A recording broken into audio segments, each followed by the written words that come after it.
Hello. In this video, I'll be showing you how to download and install the Clearly Anywhere desktop softphone for your Windows or Mac computer.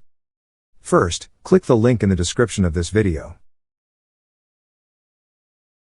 Scroll down until you see the Mac OS and Windows symbols. Click whichever operating system you are using to download the Clearly Anywhere desktop app. Once the app has finished downloading, double-click the Clearly Anywhere file. Proceed with the installation instructions by clicking Next. Then, Install.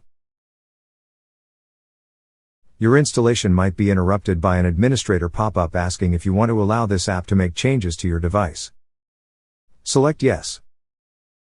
You will have the option to run Clearly Anywhere and create a desktop shortcut. We will select both options.